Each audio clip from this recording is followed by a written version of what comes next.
If you take a piece of ordinary pipe and fill it with liquid and put a plunger at both ends, any blow on one plunger sends the other plunger flying out. Liquids can't be compressed, so here's what happens inside. The power of your blow is transferred to the other plunger by hydraulic transfer of power. This is the simplest kind of hydraulic system. Bending the pipe doesn't affect this transfer of power at all. It goes around corners just the same. When one plunger is pushed down an inch, the other end comes up an inch, and a pound of pressure exerted at one end is transmitted to the other.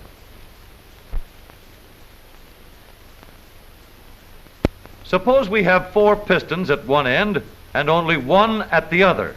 Now, when the single piston travels 4 inches, each of the 4 at the other end travels 1 inch. A large piston of the same area behaves the same as 4 smaller pistons. Moving the small piston down 4 inches carries the large piston up only 1 inch, but with 4 times the force applied. This is the principle on which commercial and industrial hydraulic systems are based. Down in Dixie, billions of pounds of cotton are baled up every year by the power of hydraulic presses.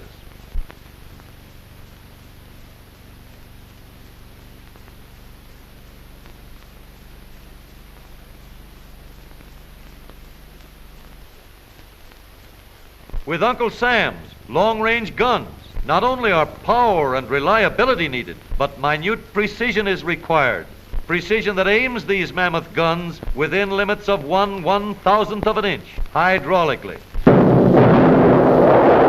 The hydraulic stage works by the same method and times its cue right on the nose with the reliability of an old-time actor. This model is a hydraulic system which shows how the hydraulic press multiplies power. This is the pump. This tube holds the liquid through which the power is transmitted, and these 4 cylinders at the other end receive the power. The movement of the large piston compresses or crushes anything put in the press. The hydraulic stage operates with the same reliable elements.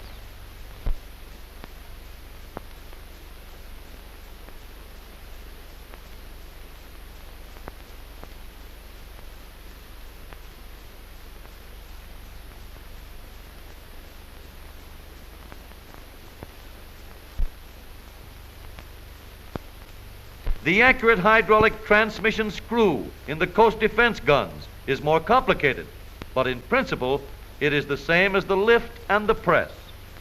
In any hydraulic system, regardless of how many cylinders are attached to a master cylinder, each of the small cylinders receives the same amount of pressure and moves the same distance as the others.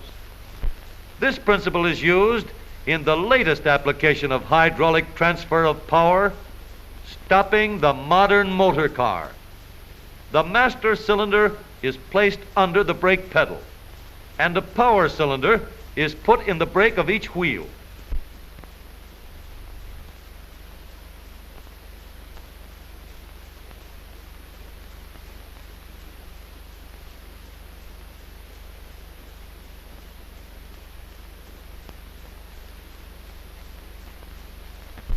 Now, when you press down on the brake pedal, each of the 4 power pistons is forced an equal distance against the brake shoes, pressing them uniformly against the brake drum. The shoes are hinged in such a way that the entire lining contacts the drum throughout the life of the car. No grab at the top or bottom. Smooth, even taking hold by the entire shoe surface. These are the brake shoes of a new car. Let's paint this pair black and examine the wear they take. –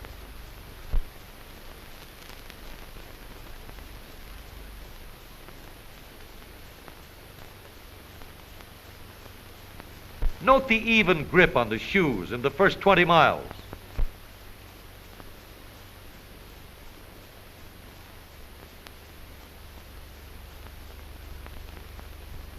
Perfect contact at 5,000 miles.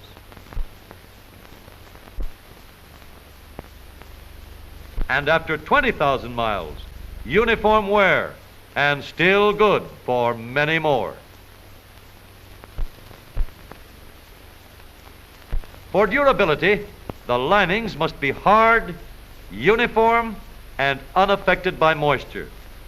All else being equal, long life and effectiveness of the brake depend on the amount of material contacting the drum. Brake drums must be wide and large in diameter, smoothly machined on the inside.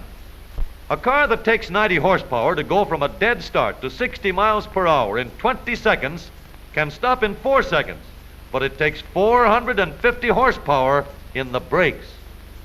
The final safety and control of the car depends on the construction of the brake itself. It is the brake itself that stops the car, not the hydraulic control. Perfected hydraulic control transmits the power from the foot pedal to the brake itself and gives you the sure, quick stopping safety of the modern automobile.